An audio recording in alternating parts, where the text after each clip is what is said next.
Magandang araw sa inyong lahat. Ako si Dr. Raghavendra Koshgi, Senior Consultant, Microsurgical Andrologist, Urologist, at espesyalista sa Sexual Medicine sa Apollo Hospitals, Jubilee Hills, Hyderabad. Ngayon, ipapaliwanag ko sa inyo kung ano ang semen analysis at kailan kinakailangan ang pagsusuring ito. Ang semen analysis ay isang pangunahing pagsusuri para sa pag-evaluate ng infertility sa mga lalaki. Kaya tuwing ang mag-asawa ay nahihirapan magkaanak, tinatawag natin itong infertility kapag kahit na sila ay kasal na at may regular na hindi protektadong pagtatalik, ngunit hindi pa rin nagkakaroon ng pagbubuntis, ito ay tinatawag na infertility. Para sa mga individual na ito, sabay naming sinusuri ang parehong lalaki at babae. Dito nais kong bigyang diin ang isang mahalagang bagay. Kaya tuwing ang mag-asawa ay nahihirapan magkaanak, dapat silang magpasuri ng sabay upang hindi masayang ang oras ng isa't isa.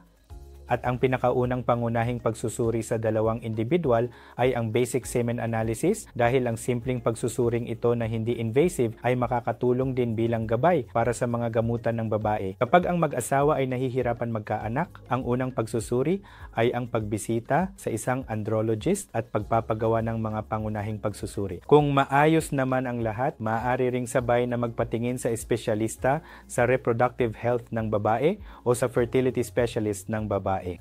Kaya kapag lumapit sila sa amin, ano ang mga pangunahing bagay na ginagawa namin?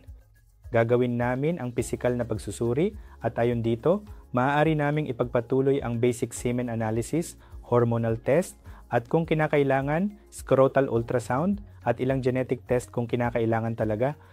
Ang basic semen analysis ay nagsasabi sa atin ng pangunahing kakayahan ng isang lalaki na magbuntis ng kanyang partner. Pero tandaan, ito ay isang paunang pagsusuri lamang at ito ay basic test na hindi magbibigay sa atin ng kumpletong impormasyon tungkol sa aktual na kakayahan ng sperm. Kahit na maganda ang bilang, maaaring hindi naman ito gumagana ng maayos.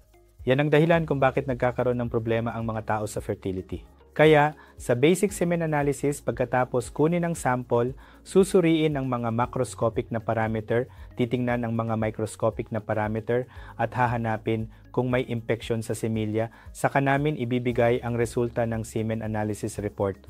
Dito mo makikita kung ano ang volume, ilan ang bilang, ano ang motility, on paano ang morphology.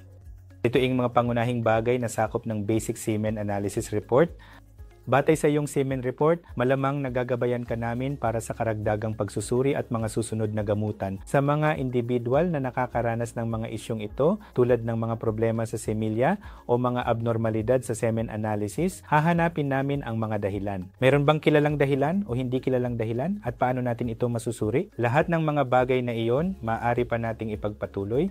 Kaya, sa madaling salita, ang semen analysis ay ang pangunahing pagsusuri para sa pagsusuri ng male infertility at ito rin ang unang pagsusuri para sa mag-asawa, hindi lang para sa lalaki. Ito ay pangunahing pagsusuri at ang unang pagsusuri para sa mag-asawa. Kaya tuwing nakakaranas kayo ng anumang issue sa fertility, magpa-fertility evaluation at ipagawa ang mga pangunahing pagsusuri. Salamat po!